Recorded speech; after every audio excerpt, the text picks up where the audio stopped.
and other people. He's willing to say, but nobody wants to call him. I was against the war. He said, you used to have fights with me because Sean was in favor of the war. And I understand that side also, not very much, because we should have never been there.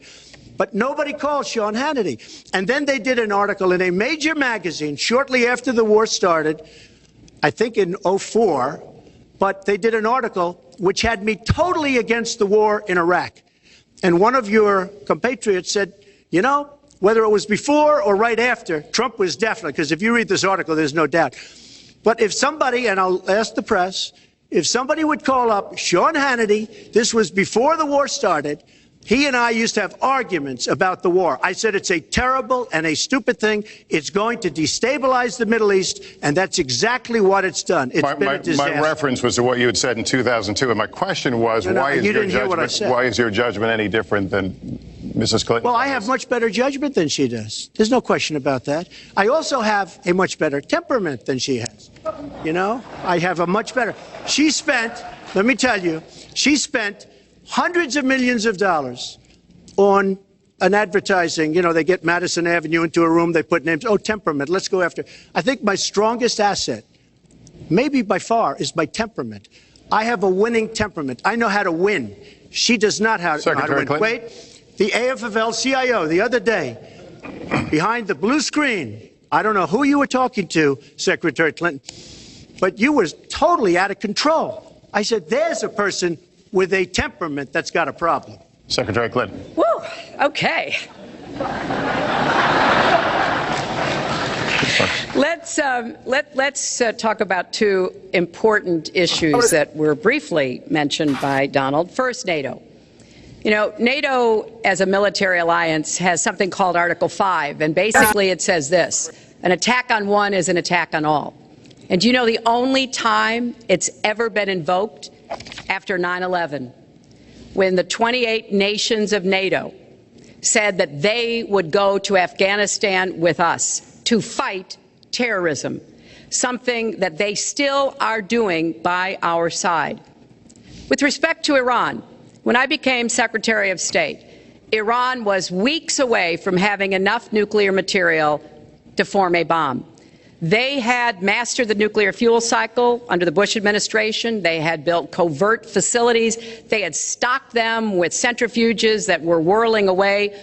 And we had sanctioned them. I voted for every sanction against Iran when I was in the Senate, but it wasn't enough. So I spent a year and a half putting together a coalition that included Russia and China to impose the toughest sanctions on Iran. And we did drive them to the negotiating table. And my successor, John Kerry, and President Obama got a deal that put a lid on Iran's nuclear program without firing a single shot. That's diplomacy. That's coalition building. That's working with other nations.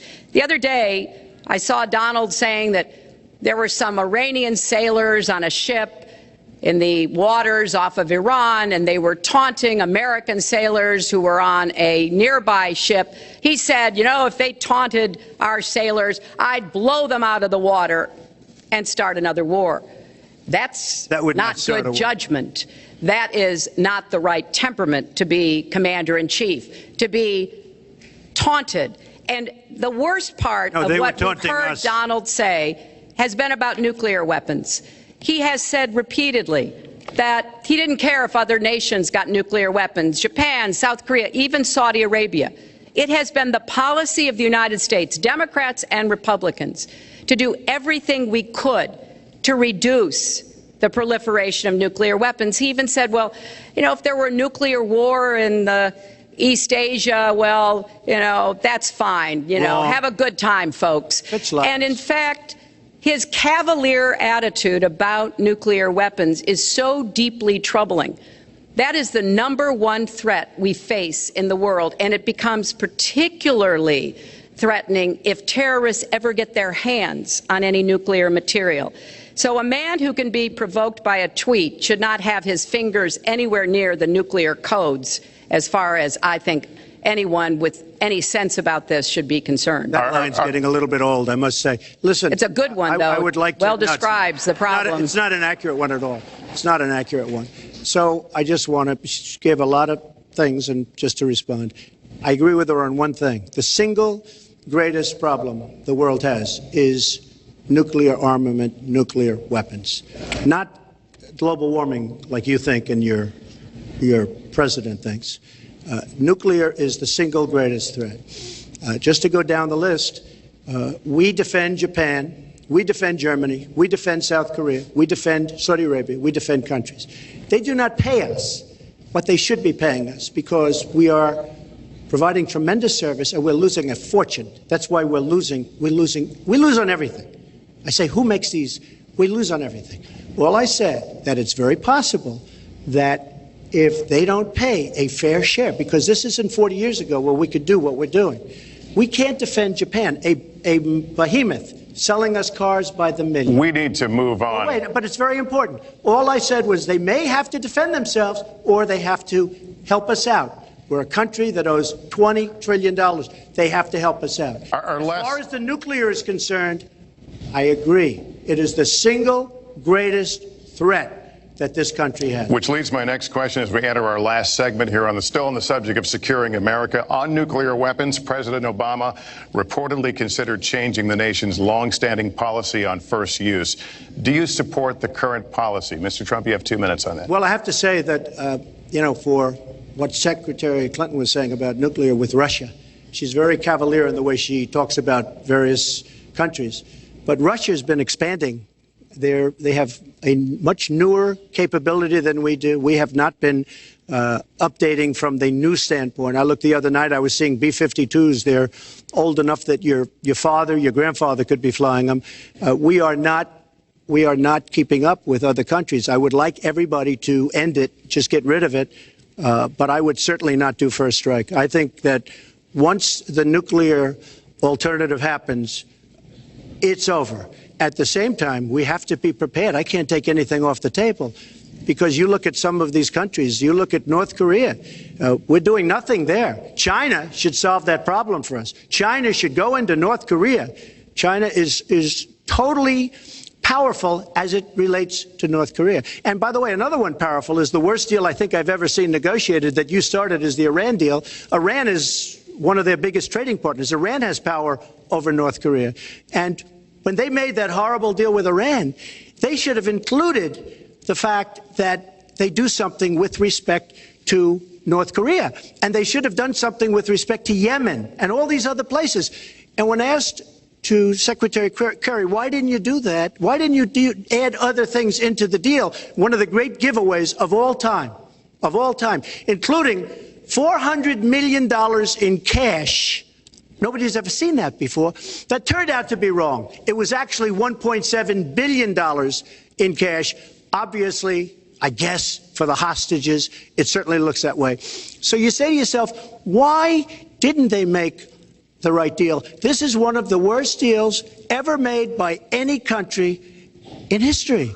The deal with Iran will lead to nuclear problems. All they have to do is sit back 10 years, and they don't have to do much, and they're going to end up getting nuclear. I met with Bibi Netanyahu the other day. Believe me, he is not a happy camper. All right, Mrs. Clinton, Secretary Clinton, you have 2 minutes. Let me start by saying words matter. Words matter when you run for president, and they really matter when you are president. And I want to reassure our allies in Japan and South Korea and elsewhere that we have mutual defense treaties and we will honor them. It is essential that America's word be good. And so I know that this campaign has caused some questioning and some worries on the part of many leaders across the globe. I've talked with a number of them. But I want to, on behalf of myself and I think on behalf of a majority of the American people, say that, our word is good. It's also important that we look at the entire global situation.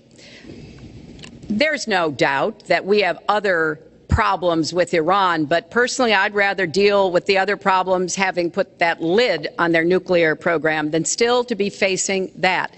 And Donald never tells you what he would do. Would he have started a war? Would he have bombed Iran? If he's going to criticize a deal that has been very successful in giving us access to Iranian facilities that we never had before, then he should tell us what his alternative would be. But it's like his plan to defeat ISIS. He says it's a secret plan, but the only secret is that he has no plan. So we need to be more precise in how we talk about these issues. People around the world follow our presidential campaigns so closely, trying to get hints about what we will do. Can they rely on us? Are we going to lead the world with strength and in accordance with our values? That's what I intend to do. I intend to be a leader of our country that people can count on, both here at home and around the world, to make decisions that will further peace and prosperity, but also stand up to bullies, whether they're abroad or at home. We cannot let those who would try to destabilize the world, to interfere with American interests and security, to be given any opportunities at all. Is expired. Let's do one thing I'd like to say. Very quickly. I will go very quickly, but I will tell you that Hillary will tell you to go to her website and read all about how to defeat ISIS, which she could have defeated by never having it, get going in the first place. Right now, it's getting tougher and tougher to defeat them because they're in more and more places, more and more states, more and more nations. Mr. Trump. And it's a big problem. And as far as Japan is concerned, I want to help all of our allies. But we are losing billions and billions of dollars. We cannot be the policeman of the world. We cannot protect countries all over the world where they're not paying us what we need. We have just a few final questions. She doesn't say that because she's got no business ability. We need heart. We need a lot of things. But you have to have some basic ability. And sadly, she doesn't have that. All of the things that she's talking about could have been taken care of during the last 10 years, let's say, while she had great power. But they weren't taken care of. And if she ever wins this race, they won't be taken care of. Mr. Trump, this year, Secretary Clinton became the first woman nominated for president by a major party. Earlier this month, you said she doesn't have, quote, a presidential look. She's standing here right now. What did you mean by that? She doesn't have the look. She doesn't have the stamina. I said she doesn't have the stamina. And I don't believe she does have the stamina. To be president of this country, you need tremendous stamina. The quote was, I just don't think she has a presidential look. Wait a minute, Leslie, you asked me a question. Did you ask me a question? You have to be able to negotiate our trade deals. You have to be able to negotiate, that's right, with Japan, with Saudi Arabia. I mean, can you imagine we're defending Saudi Arabia, and with all of the money they have, we're defending them and they're not paying? All you have to do is speak to them. Wait, you have so many different things you have to be able to do, and I don't believe that Hillary has the stamina. Let's let her respond. Well, as soon as he travels to 112 countries and negotiates a peace deal, a ceasefire, a release of dissidents, an opening of new opportunities in nations around the world, or even spends 11 hours testifying in front of a congressional committee, he can talk to me about stamina. The world, let me tell you, Hillary has experience, but it's bad experience. We have made so many bad deals during the last, so she's got experience, that I agree, but it's bad experience. Whether it's the Iran deal that you're so in love with, where we gave them $150 billion back, whether it's the Iran deal, whether it's anything you can name, you almost can't name a good deal. I agree. She's got experience, but it's bad experience. And this country can't afford to have another 4 years of that kind of experience. We are at the final question. One thing, Lester, is, he tried to switch from looks to stamina. But this is a man who has called women pigs, slobs, and dogs, and someone who has said pregnancy is an inconvenience to employers, who has said women don't deserve equal pay unless they do as good a job as men. And one of the worst things he said was about a woman in a beauty contest. He loves beauty contests, supporting them and hanging around them. And he called this woman Miss Piggy. Then he called her Miss Housekeeping because she was Latina. Donald, she has a name. Where did you find her this? name Where is did you find Alicia this? Machado. Where did you find and it? she has become a U.S. citizen, and you can bet she's going to vote this November. Okay, good. Let me just tell you. Mr. Trump, we'll just take 10 seconds, and then we're going to have the final question. Hillary is hitting me with tremendous commercials. Some of it said in entertainment. Some of it said somebody who's been very vicious to me, Rosie O'Donnell. I said very tough things to her, and I think everybody would agree that she deserves it, and nobody feels sorry for her. But you want to know the truth? I was going to say something extremely rough to Hillary, to her family, and I said to myself, I can't do it. I just can't do it. It's inappropriate. It's not nice. But she spent hundreds of millions of dollars on negative ads on me, many of which are absolutely untrue. They're untrue and they're misrepresentations. And I will tell you this, Lester, it's not nice, and I don't deserve that. But it's certainly not a nice thing that she's done. It's hundreds of millions of ads, and the only gratifying thing is I saw the polls come in today, and with all of that money, over $200 million is spent, and I'm either winning or tied, and I've spent practically nothing. One of you will not win this election. So my final question to you tonight, are you willing to accept the outcome as the will of the voters? Secretary Clinton? Well, I support our democracy. And sometimes you win, sometimes you lose. But I certainly will support the outcome of this election. And I know Donald's trying very hard to plant doubts about it, but I hope the people out there understand this election's really up to you. It's not about us so much as it is about you and your families and the kind of country and future you want. So I sure hope you will get out and vote as though your future depended on it, because I think it does. Mr. Trump, very quickly, the same question. Will you accept the outcome as the will of the voters? I want to make America great again. We are a nation that is seriously troubled.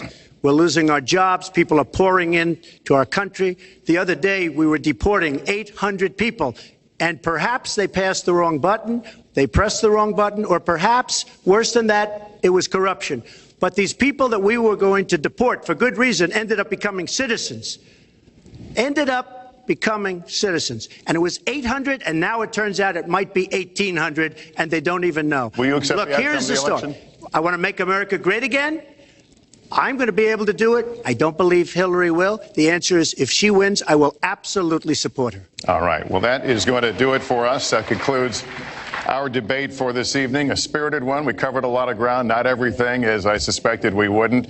The next presidential debates are scheduled for October 9th at Washington University in St. Louis and October 19th at the University of Nevada, Las Vegas. The conversation will continue. A reminder, the vice presidential debate is scheduled for October 4th at Longwood University in Farmville, Virginia.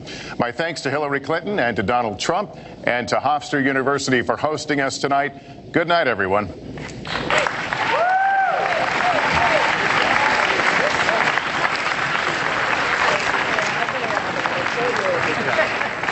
Thanks, Lester. Thanks very much. Thank you.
to. He doesn't play by the same rules that you do.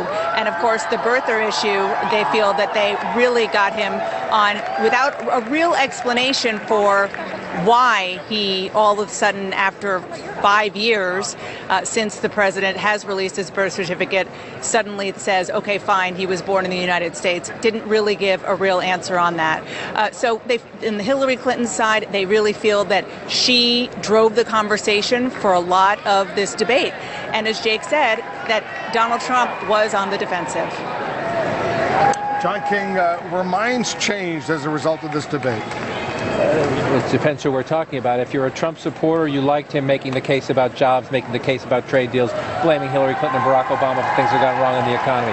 If you're a Clinton supporter, I don't think she lost any support to Donald Trump. So what are we talking about?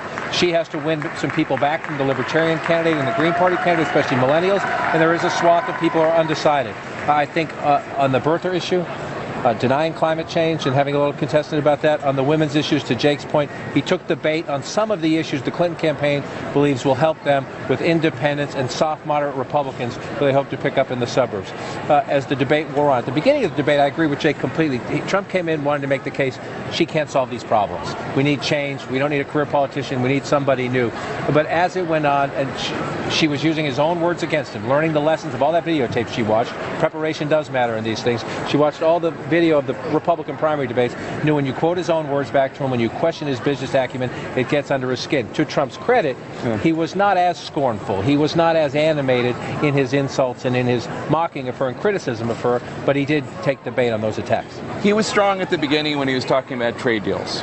He seemed like somebody who really cared about the issue. He named states where the trade deals had really hurt the neighborhoods, hurt the manufacturing base, Ohio, Pennsylvania, etc. And she did seem like somebody who was defending the status quo. That was the first 20 minutes to half an hour. The rest of it, she showed much more of a mastery of issues. She showed a much more nuanced take on things. And it really was unbelievable. John and I were just sitting here talking about it. She would say something just to dangle out like a piece of meat in front of a rabid wolf, and he would go for it every single time, completely off message. He listed every single time. Even times he didn't argue against going to war in Iraq. He did a Neil Cavuto interview, then he did this, then he did that, then there was an article in 2000. Why are you doing this? Well, this has been a trademark issue in the campaign on the issues he can't answer. There is no record of him opposing the Iraq war before the invasion. He continued to stand up there tonight and tell Lester Holt he was lying. Lester Holt was not lying. There is no record of beforehand. But he provided no contrary facts. Right. None. Not one. He had times throughout this campaign and tonight has had a casual relationship with the truth. And I think when we get into the printed fact checks and the research fact checks and our own reality check team, which I know is busy at work right now, in terms of the statements that were clearly whoppers, there will be more on his list than hers, without a doubt. Yeah, there was some substantive discussions on important issues, but she clearly managed to get under his skin, and he reacted as Donald Trump would react. He could have talked more about the email scandal than about his own taxes. He did for a little bit. He did like a paragraph on the email scandal. But he then kept on talking about his taxes. Yeah. And even at one point, she said something like, maybe you didn't pay any taxes. That's but smart. He said, that's smart. That's smart. Right. And then he said something about the $20 trillion national debt. And she made some crack about, oh, well, that's because, you don't pay your taxes. Yeah. And he said something, well, if I did, it would be squandered. He almost seemed to concede her point. That's true. She clearly had come in very well prepared for this debate. Anderson, over to you. A fascinating debate. I want to get a quick response from everybody on our panel. Just initial perceptions, Gloria. I think I agree with Jake that at the beginning of the debate, when Donald Trump was on trade, he was on terra firma. Then I think he totally lost control of the debate, and I think Hillary Clinton controlled the debate on taxes, on the question of birther, on the Iraq war, and at the very end, this question of stamina. When these charges of misogyny were raised against him, he started just attacking Rosie O'Donnell, which was the first time she's ever been mentioned in a presidential debate. I mean, many of the themes that he talked about were things he has brought up in pretty much every debate he's ever been in. Or if you've seen his stump speech. We heard a lot of people from the Trump camp, even some of our friends say, well, let Trump be Trump. Well, Trump was Trump. and it wasn't good for him tonight. What he needed to do tonight was to show something more, was to not chase the rabbits down the hole, but add something to people's understanding of his ability to do this job. I think this was a terrible night for him. She came in. It turns out that prep matters, experience matters, and it showed tonight. Yeah, and it literally showed, right? I mean, the split screen image of her standing there pretty firmly, and him sniffling a lot. He was drinking a lot of water. His facial expressions. It was clear, I thought, early on that he was rattled, and it showed. And there were times when she was just happy to let him go deep, 4 or 5 layers deep into birtherism, go 4 or 5 layers deep into his taxes, and just sit there and let it flow, because he was just digging a hole. I mean, in this debate, there were times I wondered if she was making the calculation: do I jump in or do I just let this go? And it seems like she was just let it go. First rule of home. He wore on his sleeve before the debate his lack of preparation, and it caught up with him tonight. And I think that, to David's point, there were some easily managed answers that he blew as a result. One that stands out in my mind is he was asked about the 1973 charges of discrimination in housing, and his reply was to say, "I voluntarily settled that suit." Well, the first thing he should have said is, "We never discriminated against anyone." Right. And I voluntarily settled that case. And in fact, what he also said was plenty of other people were sued as well. There were a lot of real estate companies that were part of the lawsuit. And one other, if I might. When you get asked a question, I'm all for law enforcement. But law enforcement is not the answer to a question, how are you going to improve race relations? The first thing you say is not stop and frisk. And law enforcement, you talk about the need to build bridges. There were two devastating moments, though, and I think they have to be noted. One was the birther discussion, which was an absolute disaster, ending with him after side discussions about Patty Solis Doyle and Sidney Blumenthal. He ends up excoriating Hillary Clinton for not being kind enough to Barack Obama, who's her chief supporter and made her Secretary of State. Well, let's play this part of this exchange on birtherism, because we do have Patty Solis Doyle here, who Donald Trump himself mentioned in a CNN interview. Let's play the exchange. You just got simple to say. Sidney Blumenthal works for the campaign and very close friend of Secretary Clinton, and her campaign manager, Patty Doyle, went to, during the campaign, her campaign against President Obama, fought very hard, and you can go look it up and you can check it out. And if you look at CNN this past week, Patty Solis Doyle was on Wolf Blitzer saying that this happened. Blumenthal sent McClatchy, highly respected reporter at McClatchy, to Kenya to find out about it. They were pressing it very hard. She failed to get the birth certificate. When I got involved, I didn't fail. I got him to give the birth certificate. Just listen to what you heard. And clearly, as Donald just admitted, he knew he was going to stand on this debate stage and Lester Holt was going to be asking us questions. So he tried to put the whole racist birther lie to bed.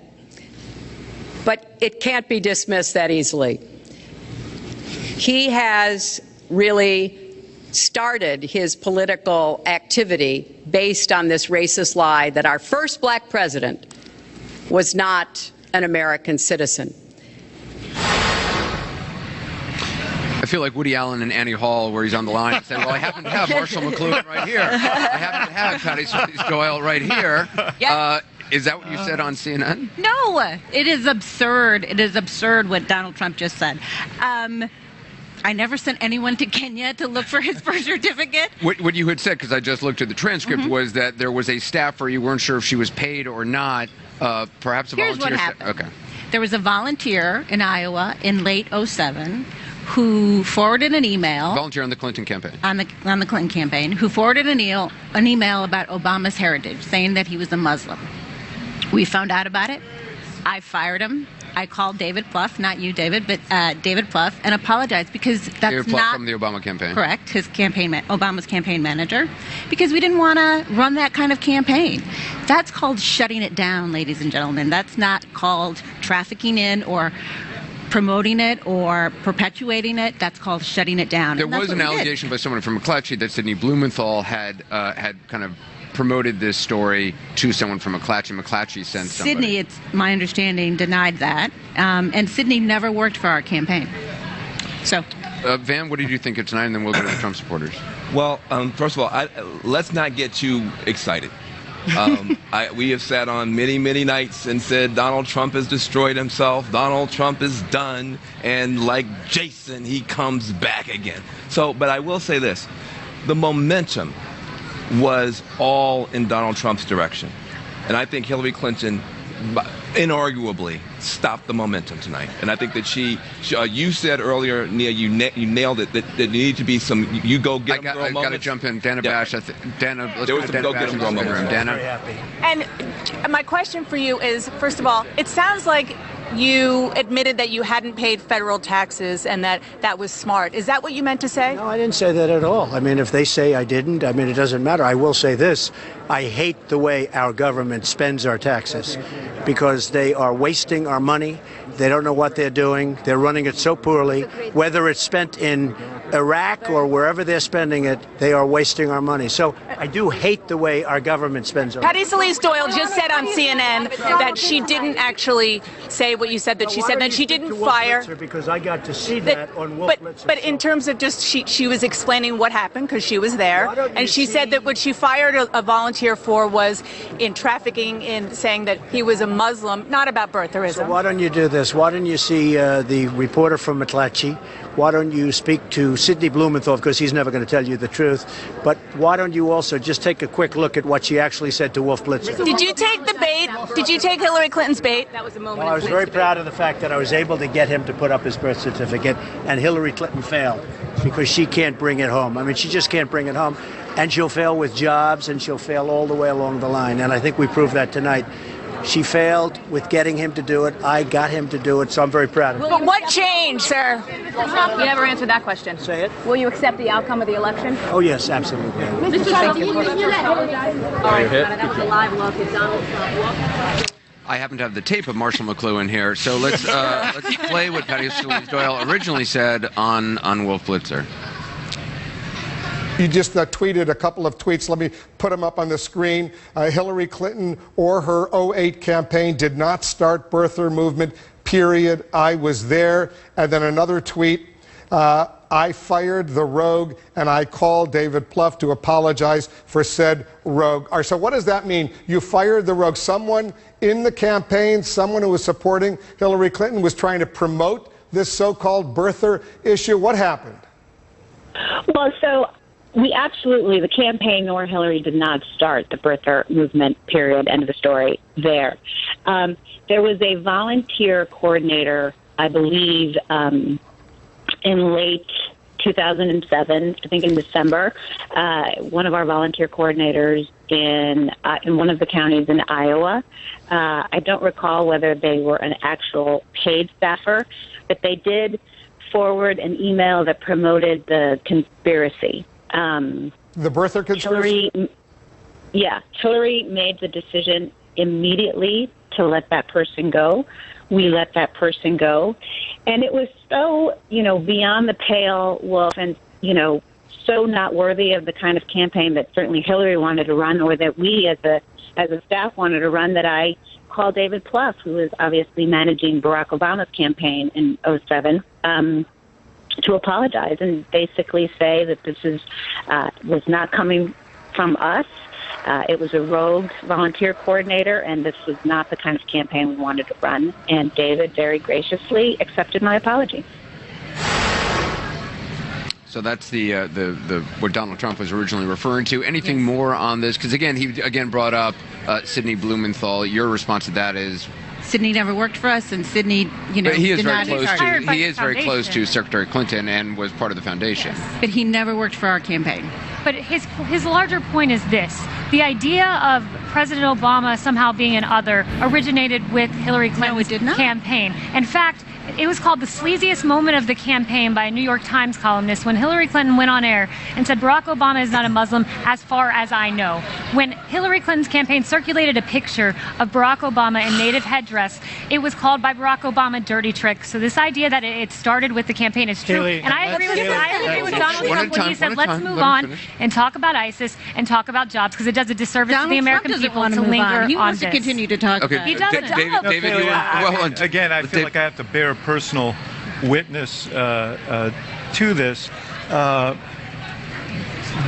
was there. This was not a big effort that was launched by the Clinton campaign, but I also was there in the White House when Donald Trump pressed this issue for years after, even after the president released his birth certificate. But the bigger issue is, do you think it's profitable in a presidential debate for him to be getting into the weeds about Patty Solis Doyle and Sidney Blumenthal and Rosie O'Donnell? Right. Because I don't. Right. Let Kaylee respond. I think he wants to move on from these issues. He said at the end, let's talk about ISIS, let's talk about jobs. But let's back up here. And what we saw tonight was a real person acting viscerally about things that happen. And what you saw on the other side was a scripted politician who, instead of being out on the campaign trail for 2 weeks shaking hands and talking to voters, was calculating her every single word we saw tonight. And I think Donald Trump on any level resonates There are 320 million real people in America, but one of these who would people all is do going to be better than our president of the United politicians, who would States. all do better than our all talk, no action, sounds good, doesn't work. But let me just ask a question, though. Do you not, and I don't know the answer to this, as president, don't you want somebody who thinks very, very, very carefully about the words they say? Because as president, doesn't the words you say have global impact, potentially, policy-changing impact around the world? Sure, of course I want someone who thinks carefully, and I think Donald Trump does, but I think he reacts the way average people react. That being said, he created do you want $10 an average person in the White House? He created he's not an average person. He created a $10 billion brand, and he didn't do that by flying off the handle. He did that by negotiating very sensitive deals with world leaders. But he is a real person who understands blue-collar workers and the middle class far more than Hillary Clinton. Okay, Jeffrey, we haven't heard from you. All right. In terms of the Clinton campaign spreading rumors that Barack Obama was the other, I want to read the first line from a news story from the International Business Times. It says, a former personal aide to United States President Barack Obama said Monday that false rumors he was a Muslim were, quote, moved along, unquote, by Hillary Clinton staffers in 2008. And they're talking about Reggie Love. Now, let me say, hey, here's the deal. What if I grant you that? What if I say you are? You don't have to grant me. Grant Reggie Love. I will grant you. I will grant you. So what? Are you saying that Donald Trump is so feeble-minded that he has to follow the leadership of some nobody Clinton staffer? And spend 5 years. Senator Obama accused Hillary Clinton personally of this. Guys, nobody listens. The bodyguard. Guys, nobody listens. He was his body man. He was the guy who carried his bags and stuff. Yeah. So he says he was standing right there. Okay, he was the campaign manager. Let's let him speak. Let's not get carried away here. The fact of the matter is that Donald Trump carried this. He was the chief proponent of this argument for years until last week, and that's undeniable. I don't even think I agree with you guys. Let's move on, but I don't think he did himself a service tonight, and that's the point. Overall.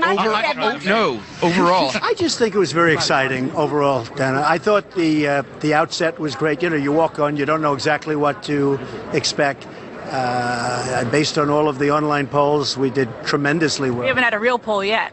Well, but the online polls were fantastic. You get it. When hundreds of thousands of people are calling in and voting, and you have 80 and 90%, you sort of get it. Anything that you wish you did differently? No, I'm very happy that I was able to hold back on the on the indiscretions with respect to Bill Clinton, because I have a lot of respect for Chelsea Clinton, and I just didn't want to say what I was going to say, which is I'll tell you maybe at the next debate. We'll see. But I'm very happy with the what about her big moment that she clearly thought that she had in saying she was preparing for the debate, just like she's preparing to be president? Well, I think she'd be a poor president. I don't think she'd do the job. We need somebody that's going to really be able to do the job. She doesn't have what it takes to make America great again. But we'll see how it all goes. You see the polls. You see what's going on. You see how we're doing. We are going to make America great again. Our country is in such trouble, whether it's immigration, whether it's our jobs being taken, whether it's our factories closing up all over the country, whether it's our military that's been so sadly depleted. Did it go how you thought it was going to go? I think it went better than I ever thought. Feel lost? How do you think the New York? No, I loved it. I loved it. You commit to being at the next debate. Okay, so we've had a lot of people saying they think Trump did terribly. That's why I want to just hear from you. What is your perspective? Right. Oh, big picture. Right out of the gate, he was after her on trade to the point he hit her so hard that she, started to flip-flop on all of this sort of thing. I was looking at now that, let me just add here, the Trump campaign put out a list of these tweets, but still in all, there are tweets from significant people in the Washington Post, the New York Times, etc., saying that they thought he was doing a terrific job here. My point to you is, number one, whatever we think about the birtherism thing, I genuinely do not believe people in America who are looking forward and are concerned about their health care, their jobs, taxes, etc., give a whit about but birtherism. Overall, how do you think Donald Trump did? I thought he was great. I thought he was great, and he particularly pursued the business of being the outsider, the rebellion against the standard politician. Okay. Gloria? Can I, on the birther issue, just one thing, is that it's the predicate upon which his political career was based for 5 years. He rode that issue to national celebrity after The Apprentice, and it was part of the issue that catapulted him. Secondly, on the tax issue, I think the problem he had is that when Hillary Clinton started talking about it as a bait and switch, not releasing your taxes, etc., and she made it very personal. She said that means 0 for troops, 0 for vets, 0 for schools, 0 for health care. And then he said, that makes me smart during the campaign, that he didn't pay his taxes. And then she said, well, what are you trying to hide? And I think that answer resonates with people who say, wait a minute, why am I a chump? I'm paying all this money for schools, vets, etc. And when you're president, it's different. And there was a similar moment where I thought he made a tremendous mistake where he Is your asthma really under control? Yeah. But sometimes I wheeze. Ever wake up short of breath? I do. Use your fast-acting inhaler more than twice a week. I use mine every day. If that's what you call control, ask your doctor if prescription Flovent is right for you. Flovent twice a day helps control the inflammation that can cause asthma symptoms in the first place and helps improve lung function. Flovent won't replace fast-acting inhalers for sudden attacks. People switching from an oral steroid like prednisone to Flovent, an inhaled steroid, need to be especially careful. While adjusting to the switch, your body is not as able to heal after surgery, infection, or a serious injury. See your doctor if your asthma does not improve. Now this is control. Flovent, helping you define asthma control. Actual size of hazelnut. Actual size of hazelnut flavor in Hazelnut Flavor Coffee Mate. The rich, creamy taste of Carnation Coffee Mate from Nestle. Flavor doesn't get any bigger. I'm hungry. Yeah, can you cook something? Cook something, cook something. Cook something. Enjoy that great ballpark taste in no time. With Ballpark Singles, individually wrapped for your microwave to steam in that flavor you love and the big juicy taste you expect from a ballpark. You could be a chef. I'll stick with Ballpark. Ballpark Singles, such a big juicy taste, they plump when you cook them. DR will be back in a moment. I won't put anything bad in my body. Or on it. Introducing Dove Nutrium. Is this perfect for me or what? With a cleanser and a nourishing lotion with vitamin E, Nutrium is the only dual formula body wash. It moisturizes. What doesn't? But I feel like it gives my skin these nutrients. You nourish the inside of your body. Why not the outside?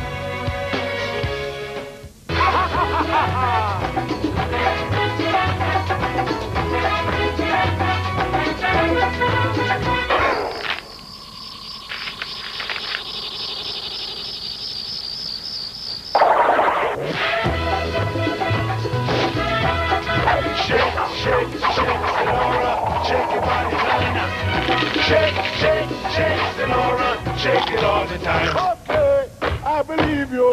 Dance, dance, dance. Oh.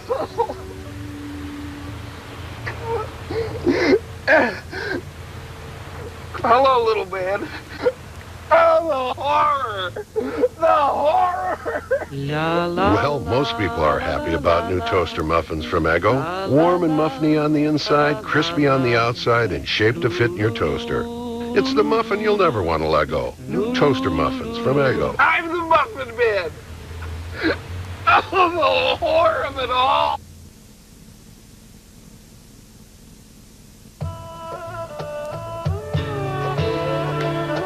I will talk louder and say exactly what I feel and whistle at all the cute boys in their pickups.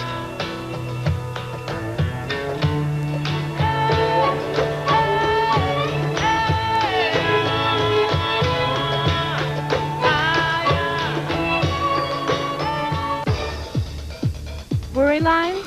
Defy them. Revitalize. I've kissed worry lines goodbye. What's my secret? Boston Market. Stop worrying about dinner. It's done. Now get a whole rotisserie chicken, 4 regular sides, 3 cornbread, and a 2-liter Coke for just $11.99. And for just $1.99 more, get 3 slices of scrumptious apple pie. And I'm worth it.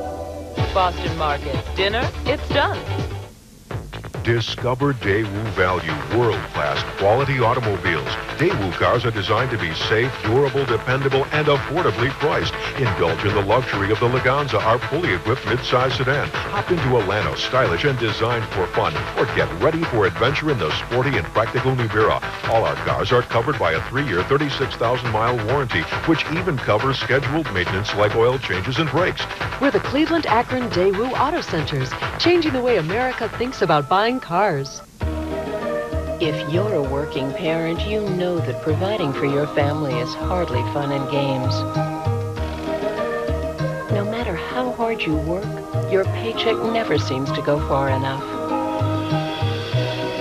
Healthy Start is here to help with free health insurance for kids of qualified working families. Call Healthy Start today for more information and smooth out your ups and downs.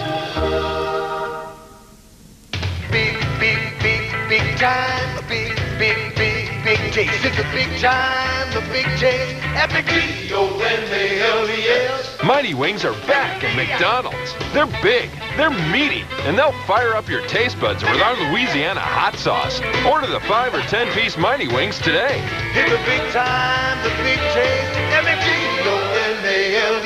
Did somebody say McDonald's? Try our Mighty Wings today. Makeup is just a cover-up? That's so yesterday. But makeup that softens little lines? That's today.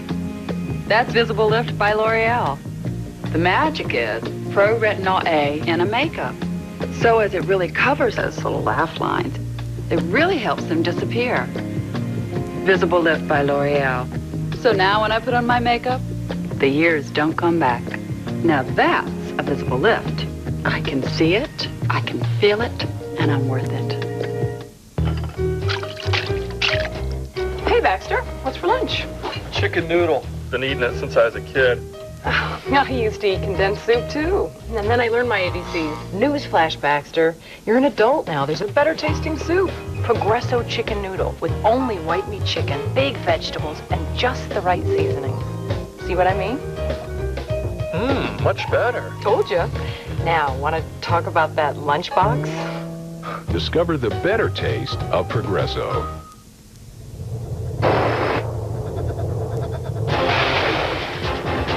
This is power. Unstoppable power. The power in new Duracell Ultra, the most powerful alkaline battery in the world. The power for more pictures, faster flashes, more sound, and ultra performance in whatever it powers. New Duracell Ultra. More power, more life. ER will return in a moment. 2 minutes at the drugstore, $22. 4 minutes at the hardware store, $53. 90 seconds at the pet store, $18. Getting done with the human stuff sooner? Priceless. Debit MasterCard withdraws right from checking without the hassle of checks. There are some things money can't buy. For everything else, there's Debit MasterCard. Get all the benefits of Debit MasterCard with the Key Money Master Money Card. When it comes to keeping up with fashion, it's easy to be let down. Good thing there's Chevy Cavalier. It's stylish, easy fitting.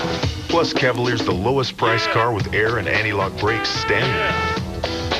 So you can look good without costing you an arm or a pant leg. Chevy Cavalier. Depend on it. Get a 2000 Cavalier for as low as $199 a month for 36 months. Call for details. Residency restrictions apply. See your local Chevy dealer today. Right now, during Seaman Furniture's Election Day sale, you'll pay absolutely nothing for your new furniture until the year 2001. From now until Tuesday, make no down payment, pay no finance charges, and no monthly payments until 2001. Seaman Furniture's Election Day sale, reaching beyond the next millennium with no payments until 2001.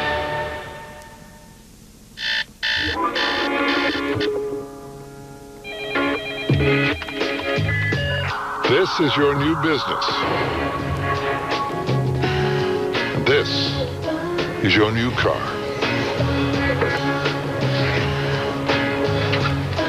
The new Volvo V40.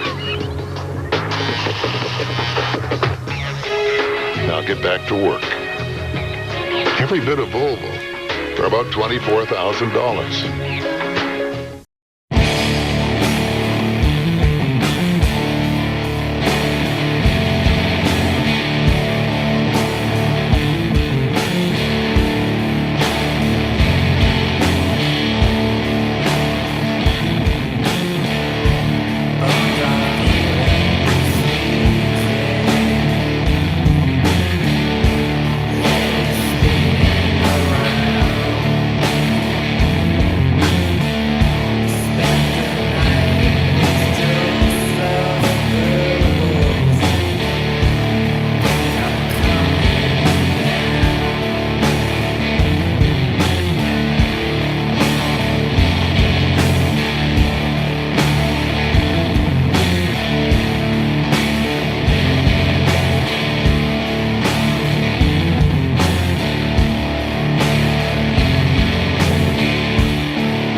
I never thought I'd find myself in a situation like this. Since I was doing well as a union carpenter, there was plenty of work.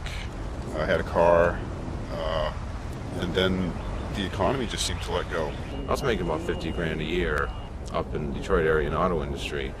You know, I had my own house, my own car, bank account. It's hard to fathom what's become of me at this point. I can't find work. I've made Caesar salad, stable side, carved Chateaubriand. I can't get a job at Taco Bell. David, Jim, and Kevin never expected to become homeless, but they found themselves in a tent city called Pinellas Hope, which is outside of St. Petersburg, Florida.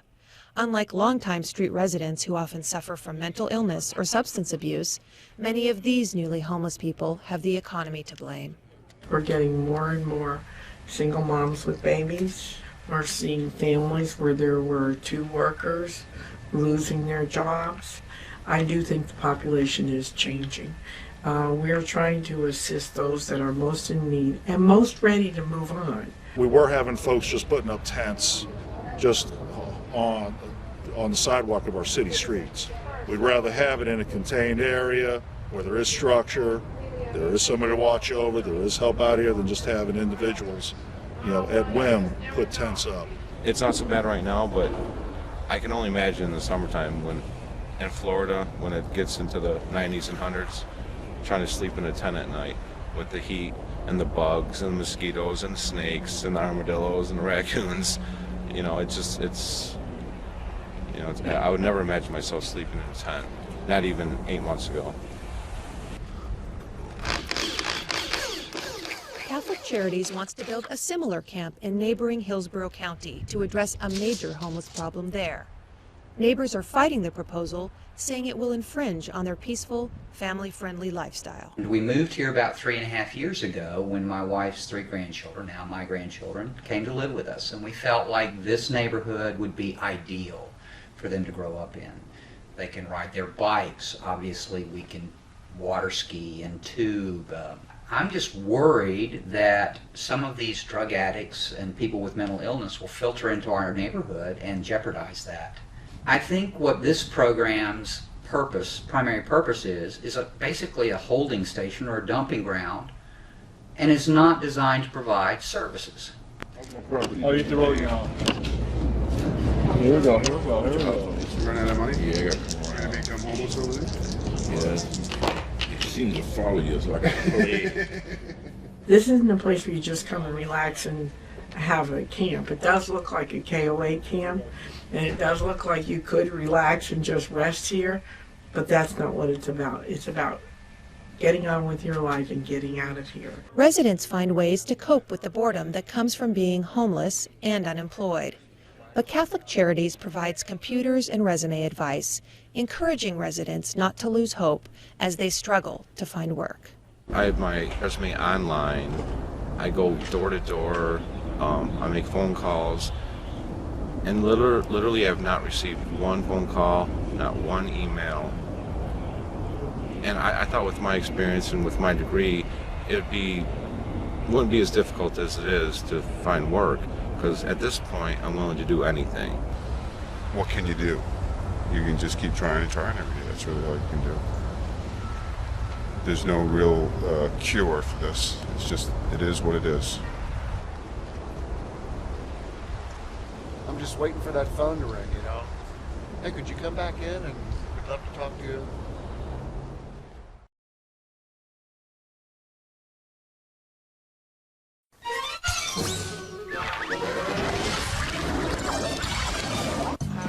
You still awake back there? Yes, and it's my turn. So why are we wasting our time with this? You know everyone likes the sweet side best. That's just the point. I'm going to have to prove once and for all that people prefer me. The weed side. Yeah, well, maybe you should show a little leg. We don't have any legs. It's an expression. It's not a very good expression. Look, don't give me a lip. We don't have any lips either. Just watch the road. Kellogg's Frosted Bite-Sized Mini Wheats are part of this complete breakfast. The extreme taste of Tang in a glass. And in a pouch. 5 fab flavors. Like tropical tremor and cherry craze without the pits. Oh. All with 100% vitamin C. Tang, it's a kick in a glass. Whoa! And in a pouch. Tang, baby. Unearthed after 3,000 years. The Mummy. All new next Saturday at 9:30, 8:30 Central and Pacific on Kids WB. Come out, wherever you are. What happens when the lies you tell Something really weird is going on. suddenly become true? I'm telling the truth, I swear. Justin Bearfield guest stars in R.L. Stein's The Nightmare Room. All new next Saturday at 11:10 Central and Pacific on Kids WB. Here's your chance to enter the Kids WB Big Premiere Sweepstakes. You could win the grand prize, a trip to London to see the world premiere of Harry Potter and the Sorcerer's Stone. To enter, mail a postcard with your name, address, age, and phone number to Big Premiere Sweepstakes, P.O. Box 8458, Calabasas, California 91372. Or enter at kidswb.com. Plus, 300 other kids could win Harry Potter and the Sorcerer's Stone movie posters. So enter now for your chance to win in the Kids WB Big Premiere Sweepstakes.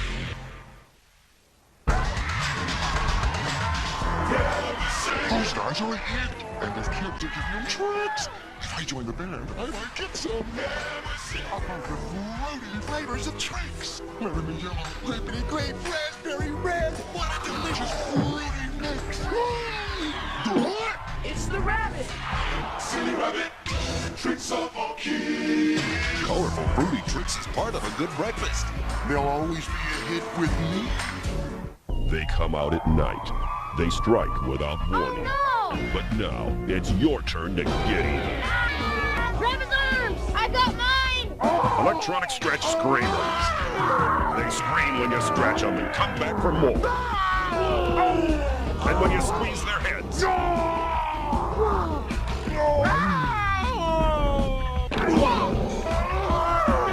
Electronic stretch screamers scream when you scratch them. Each sold separately.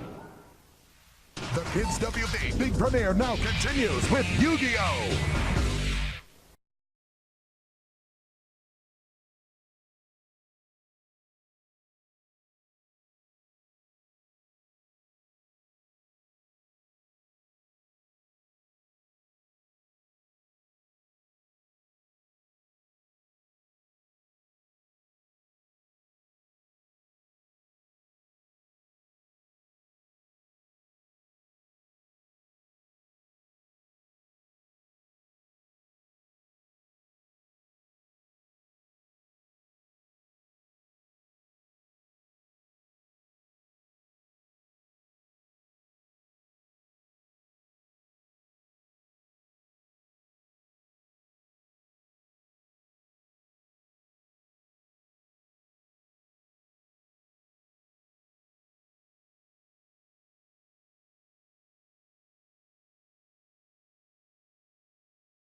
Arthritis. Whoa. Pick it up, guys.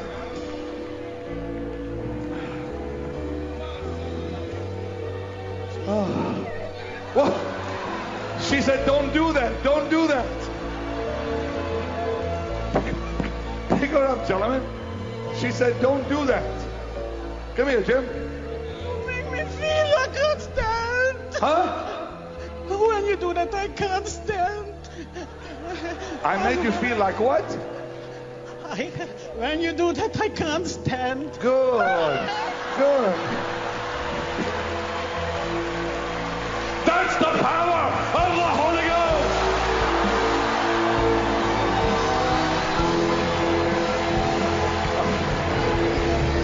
Worthy is the Lamb. Worthy is the Lamb. You are all. Bring your hand back. That's the glory of the Lord. That's the glory of the Lord on the people here. Almighty. Worthy is the Lamb. Oh, guys, you better just go, whoa, whoa, whoa. Holy, holy, holy, holy, holy are you, Lord God Almighty. Almighty. Worthy is the Lamb. My God. Worthy is the Lamb. Woman back here, I don't even know what's wrong with her.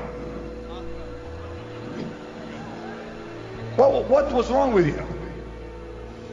Would you give her the mic? What was wrong with you? My God, I feel like electricity on my hand right now. I don't go near to him. She won't go near. She's, Huh? yes, She won't go near you.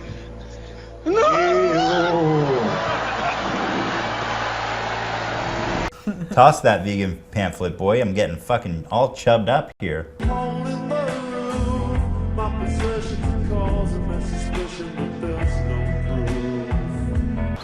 Come over here, sir. What is going on with you? I just chased him down. Who'd you chase down? Happens to be one of my son's roommates. Chased him down where? What? He's been borrowing my son's room. Sorry. What's this talk about? You think that somebody put some cameras in your head, or was that you? No. Okay. They put fiber. I know what fiber optics are. I am a QA man, or a mechanical QA. I've done a lot of electrical and stuff, and I know what fiber optics look like. I should have paid closer attention to it.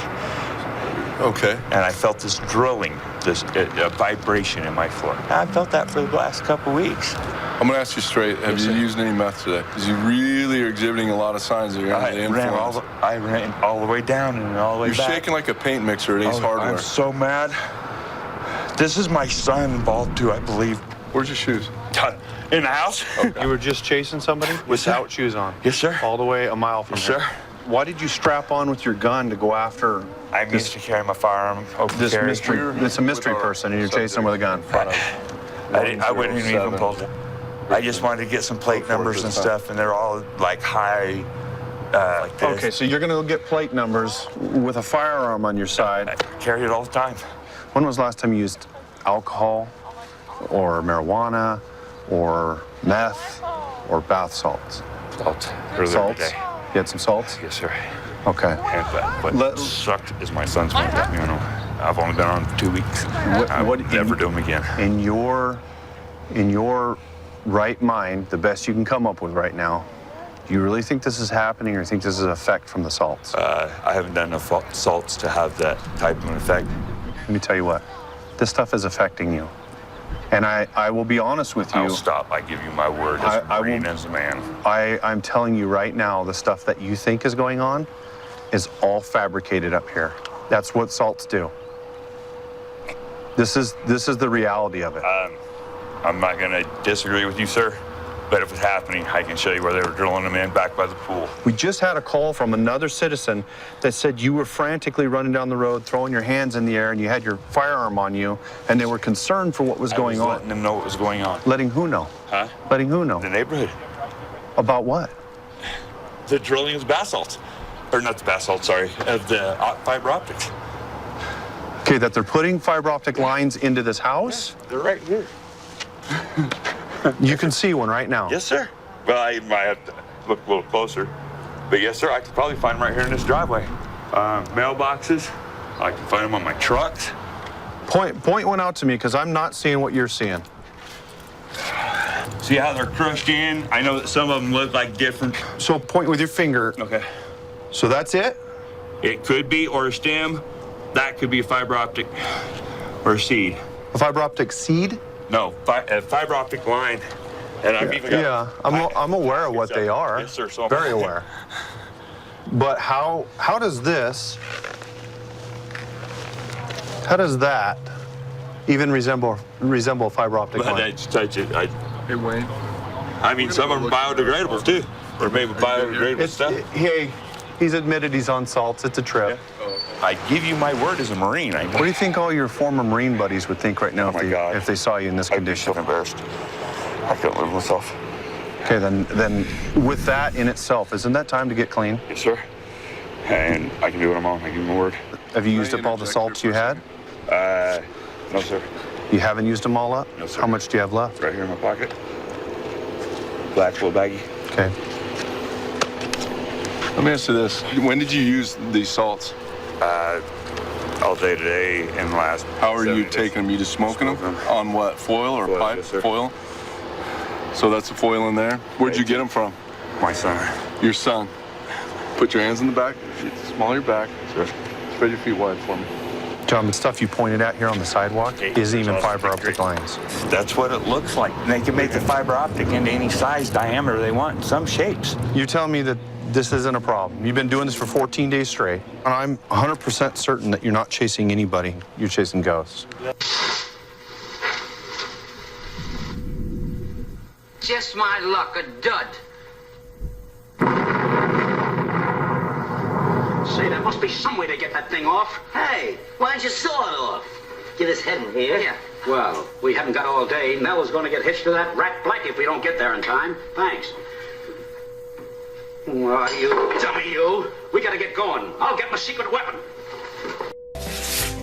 Like spades.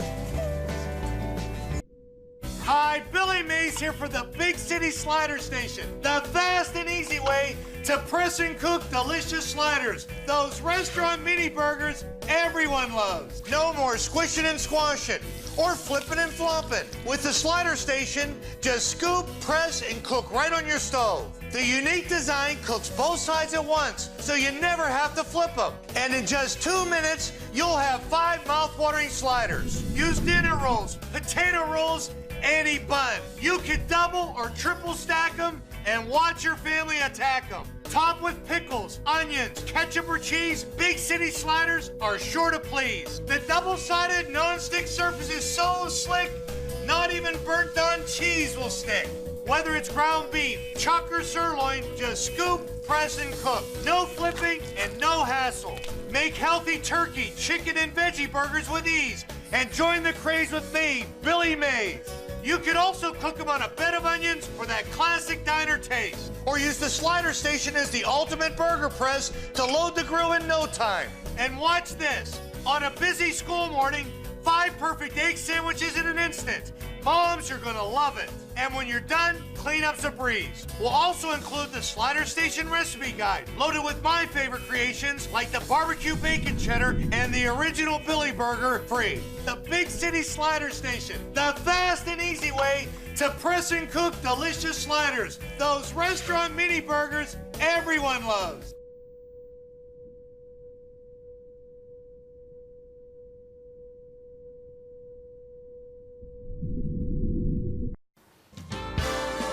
Las Vegas. It's the kind of place where few things provoke surprise anymore. But beneath the flashing lights, there's an even darker side of Sin City.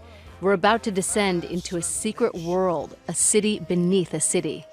Yeah, this gives you kind of a good idea of the tunnels and where they go and what's above them. I mean, these 4 tunnels here, which are about 8 feet wide. Matthew O'Brien has agreed to lead us through a labyrinth of tunnels here that stretch for miles.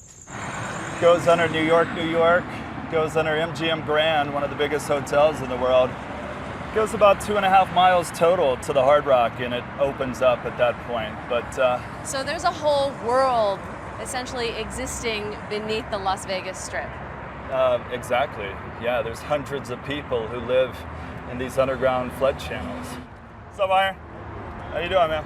People like Iron, a tunnel regular who Matt met while researching his book, Beneath the Neon, about people living in the tunnels. Can we get a tour of your camp? Just a quick tour? So, Iron is going to show us his home under the tunnels.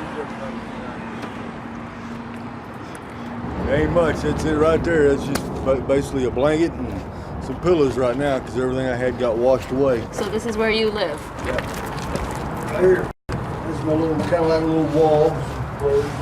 It's kind of dirty. I wasn't expecting company. The tunnels may provide the city's homeless an escape from Vegas's scorching heat, but they were originally built to protect this desert city from flash floods. They're separate from the sewage system, as you can see, even though it does kind of smell like a sewer in this one. It's strictly for flood control, so when it rains, these tunnels fill up really, really quickly. It can fill up a foot per minute with floodwaters. They can be extremely dangerous. So I would imagine that people's homes get washed away within minutes or seconds. Yeah, a lot of them are really good about communicating with each other when it's about to rain and grab their valuables and get out and leave everything else behind. And as we can feel, it's a lot cooler than outside too. That's part of the attraction for people to live. We followed Matt deeper into the tunnels and found a dark underworld.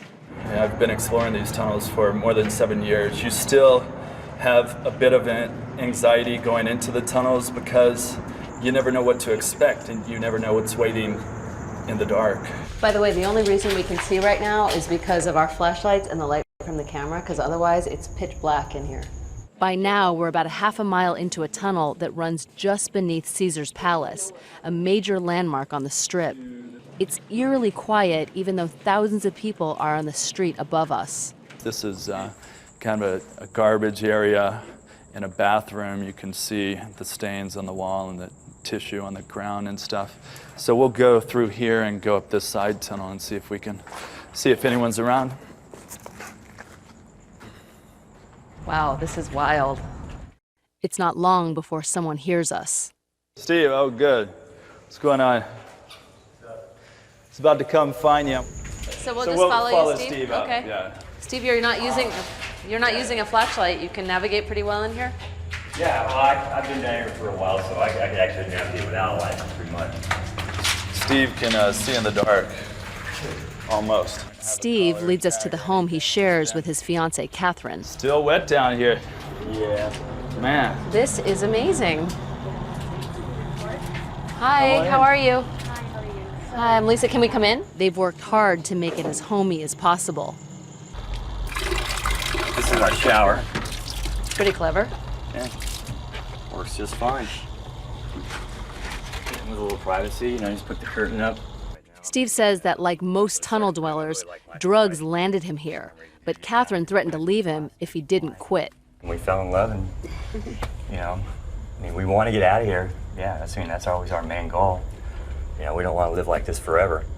We don't like living in the tunnel. We live here because, we can, and we're not bothered by anybody, the police or anything like that. Don't really know that we're down here. It's a lot of out of sight, out of mind. Can you just turn off the light for a second? Because I just want to show how dark it is in here. Steve introduced us to some of their neighbors in the tunnel. They're a community. So this is your home, huh? This is my home. Living next door is Phil. When we met him, he was reading Sports Illustrated, catching up on the latest scores. I bet sports or whatever with some of the money that I make, thinking that I'm going to hit it rich and, get out of this situation. But everybody that comes to Vegas thinks the same thing I'm thinking. Is it weird that you kind of live in this world underneath? Yeah, it was City? It was at first, but now once I see I have to say the culture we created, really. No, I don't think it's weird. I think we were pretty smart to survive the way we did. They survive by feeding off the casinos they live below. There's lots of money in the casinos. How do you do it? All you gotta do is keep your eyes open. They sleep during the day and venture out at night to do what's called credit hustling, scouring the slot machines to look for credits that tourists unwittingly have left behind. I don't mind taking money from those who live a life of decadence. Playing them can earn Catherine and Steve about $50 a day, sometimes more. Just enough to live and maybe treat themselves to a movie once in a while. So Steve, you've lived here for 2 years. Catherine, you've lived here for 1. How long do you expect you will continue to live here? Gosh, we'd like to be out here tomorrow if we could. We don't plan, you know, a month ahead of time or whatever. It's pretty much right now we're living day to day. We get up, we have to, you know, survive. But above them, Sin City shines on. It's millions of visitors walking on top of this hidden world. For Nightline, I'm Lisa Ling, under the Vegas Strip.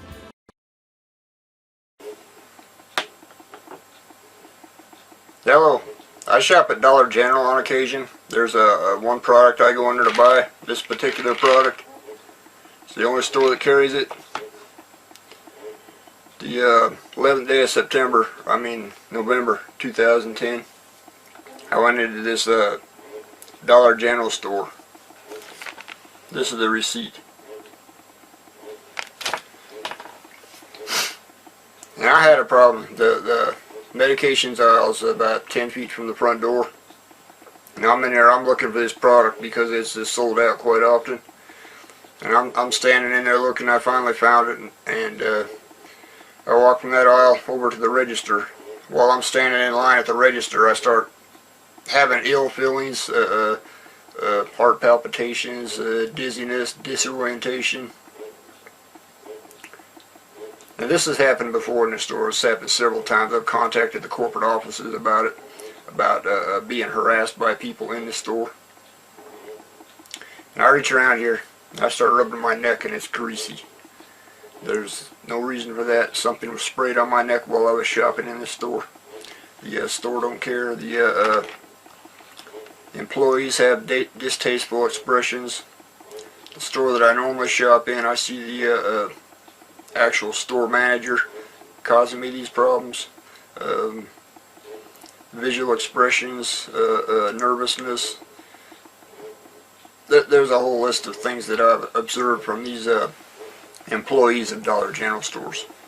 I'm here today to expose the fact that I have been unduly harassed for a duration of more than 3 years as a customer of Dollar General stores.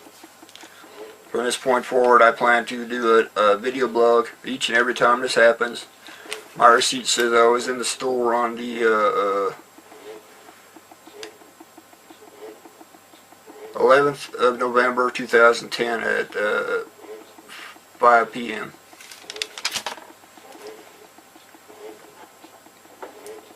I'm looking forward to having a resolution to this problem.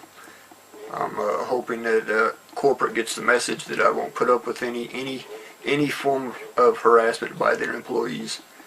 I don't care if it's an employee or a customer. Whatever's going on in their stores needs to end, and is highly inappropriate. Thank you for your time.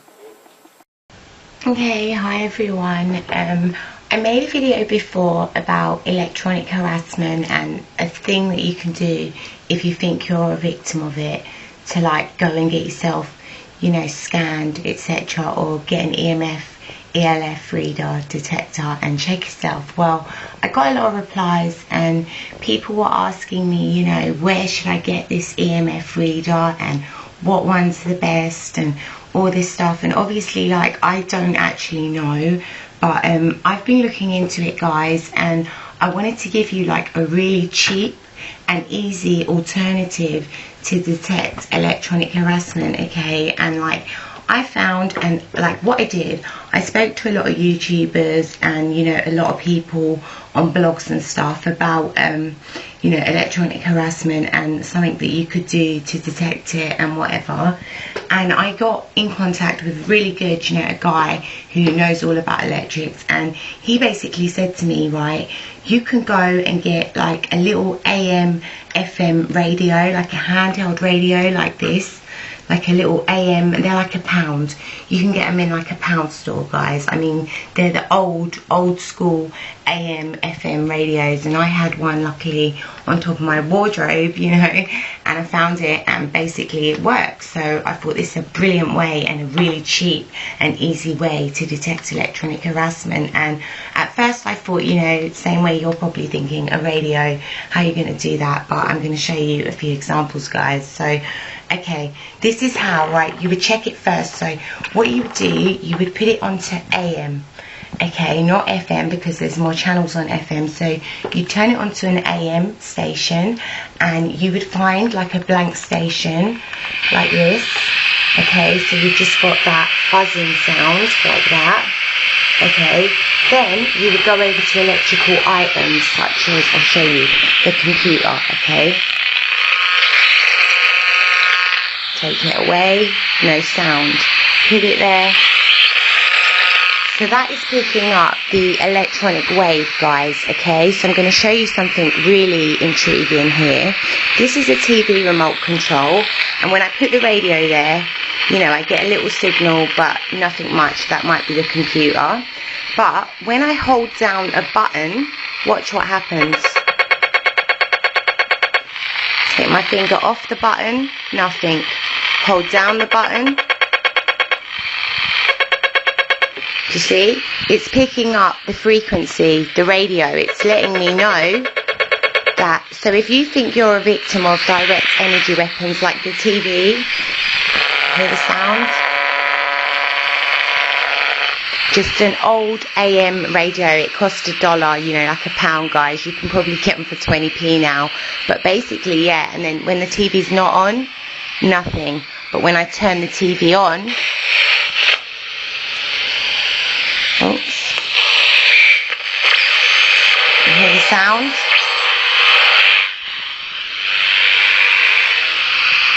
Okay, so it's possible to detect electronic frequencies with the little radio, and I found that very intriguing. When I pressed the button on the control, I could detect it, and I checked my pets with this thing and stuff, and nothing happened. But I'm sure if they were scanning the pet at the time, it would happen. So if you think you're a victim of electronic harassment, you can scan yourself and nothing might not happen. But if you're actually under attack at the time from the harassment, the radio will pick it up. So when you next, like, I don't know, experience just a skull, get the radio and check yourself, and if you pick up, that's one way of picking up an electronic frequency, guys. And even if you're not a victim of voice to skull, it's a good way to know, you know, if your laptop's emitting a lot of, you know, radiation frequency waves, whatever, around you, because I found it quite intriguing when I go near the computer, it does that sound, okay? But I really did find the TV remote very interesting. When I pressed the button, the intense beeping, you know, it was very interesting, guys. So yeah, that's one way to detect electronic harassment, virtually, you know, very cheaply, virtually for free. So hope it helps in some way. Bye. Hello, my name is Charles, and I've been targeted. The way it happened, my mother owned a house in an affluent neighborhood, and she became sick and had Lou Gehrig's, and I was taking care of her. And the house was in between a car dealer and a banker, and none of them, they didn't like me. And the car dealer used to have police over a lot, and they would be having parties in the back, and you could hear them talking about me. They wanted me to know they were talking about me. Well, after my mother passed, the house needed a lot of work and a lot of cleanup, and they wanted me out of that neighborhood, and they wanted me to sell the house. And I didn't get out of that neighborhood fast enough, so they managed to get the police on me, some kind of elite undercover police. It started off, I could hear, they would talk about whatever I was doing. If I was going to the bathroom, they'd be talking about that. If I was cleaning something up, they'd talk about that. If I was working out, they would talk about he's playing, and just observing me. And it was strange, it was a disembodied voice. Well, they were using that voice to skull.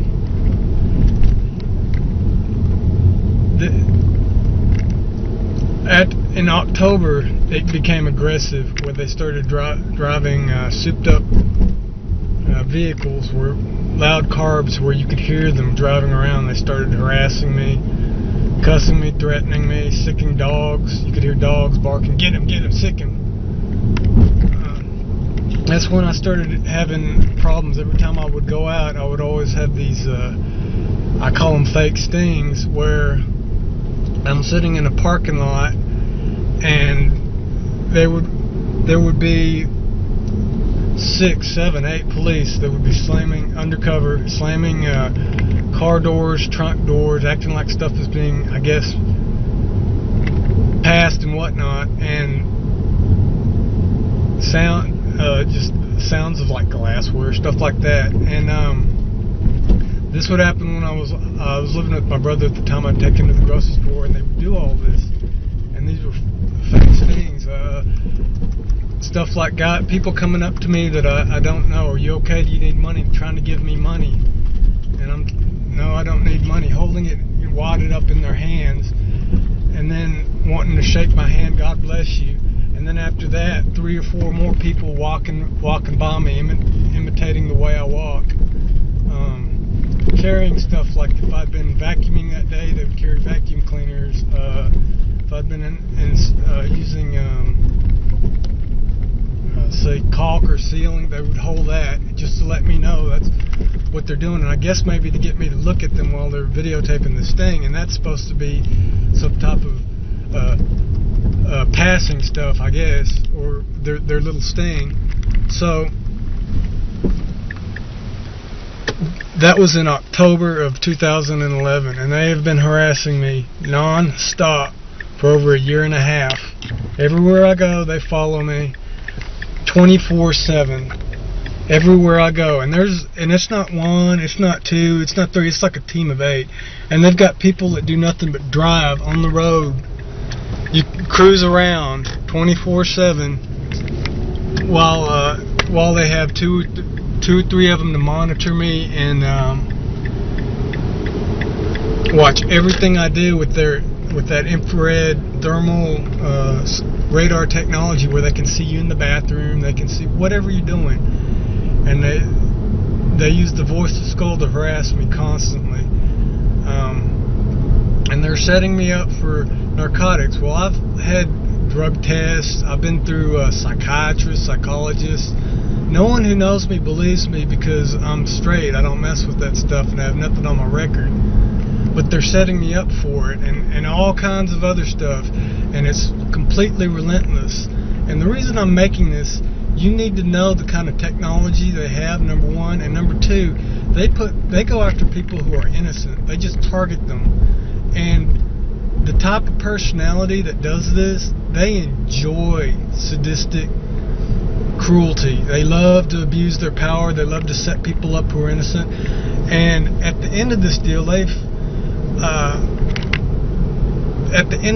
they said they're gonna plant a gun on me, and then they're gonna beat and put me in the hospital, cripple me. And they're just waiting to get me alone to where there's not going to be any witnesses. And then it's going to be over 1.5 years of all their bogus crap. And they're constantly, they monitor my voice and they get me whenever I'm saying things so they can make up conversations between me and the bogus police. And this is like strangers. They'll have like a team of them, and they'll work on me for about 6 months, and then it'll be a brand new team of strangers. Like and just anything they can dream up, they just pin on me, and there's nothing I can do. I'm just a sitting duck. I've been to lawyers. One of my lawyers even knows about it, and and they told me he's not going to do me right. So I'll put out a few more videos, but I just want you to know, in case it happens to you, this stuff is real, and they use this technology with that gang stalking tactics to harass people. Wake up and smell the coffee. What's going on here? Voice to skull? Gang stalking? What's really going on? Are we all just human experiments? Is it only the US? No, it's not. It's happening all over the world. Take a look. It all started about 2000 when they came out with the eye scan. They started eye scanning people without their acknowledgement. Most of the time people were in jail or in prison, even hospitals, and they were eye scanned, and that's when it all started. Then they monitored you, and then they had a group of people monitor you.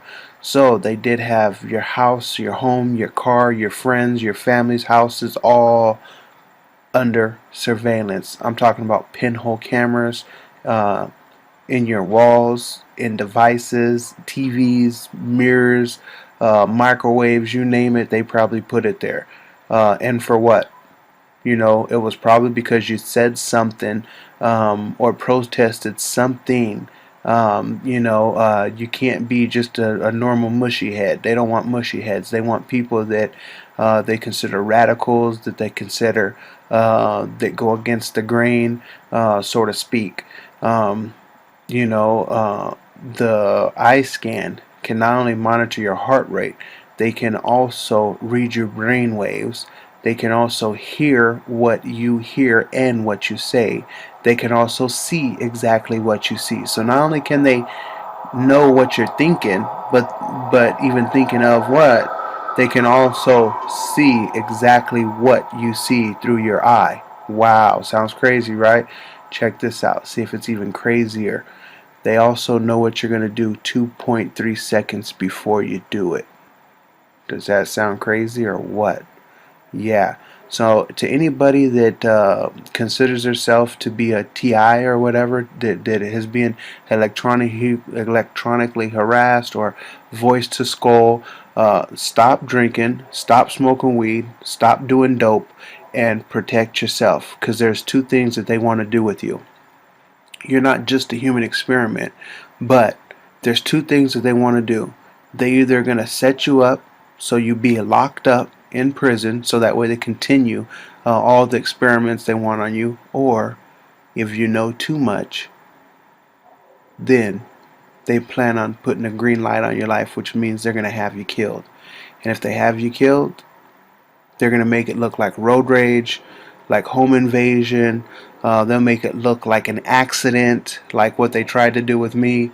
They've tried 3 times, but every single time, since I can hear them, I know what to do and when what to do what. I know it sounds crazy, but my name is LG Grundy, and I want to know, who can we complain to be protected from not only the local law enforcement, but Department of Defense, because that's who's totally behind it. Department of Defense is behind it all. Department of Defense. What's that guy's name? He was Secretary of Defense or whatever. Coleman Powell. I don't know. The gay one? Yeah, that one. Like we didn't know. God bless us. Practice your Second Amendment and you'll see. Because what they do, the gang stalkers, they recruit drug addicts, convicts. They recruit people of that nature, so you can almost just know who they are, but you have to be sober and clean yourself up. So I took a signed statement from Pam, put it on tape, sent it to Buck Revell, number 2 man in the FBI at the time, who used to work for me in Philadelphia. He was the head of the bank robbery squad. And I told Buck and the FBI, I said, you guys, I said, first you try to prosecute me in Dallas. It was right here in Dallas, by the way. With your investigation, 3 investigations and all. I was 2 days away from being indicted by a grand jury here, by the way. That's another story, and I don't have time to tell it. I said, first you try to get me in Dallas, and now you set this girl up on me. I said, you guys are Bush. Now, for you ladies that don't know what that means you're minor league. Okay? Guys that know baseball know that's what it is. So what else has happened to me? I've had surveillances on me galore. I've had people planning on me, probably 18, 20 people planning on me in the last 28 years. I've had burglaries. They've come into my house, even when I'm asleep. They put a penny on the foot of my bed one night when I was there. One night I went to bed at midnight. I got up at 3 o'clock to relieve myself. My bathrobe, when I went to bed, was at the foot of my bed. And I got up and here ceremoniously laid out like a rug next to the bed. I've been a victim of cyber terrorism, threatening phone calls, hidden camera. I came home from a trip here within the last 5 or 6 weeks, month, I guess it is. I was looking for a file on the table that I had in my apartment, my house in Claytonia, and I couldn't find it. I was looking through, and I had a phone call, 8:27 a.m., and a male voice says, "Did you find the file?" They had a camera in there, hidden camera in there, but they have cameras now that the size of the end of a pinpoint of a needle. Had threatening phone calls, cyber terrorism, hidden cameras, stolen. My car's been stolen.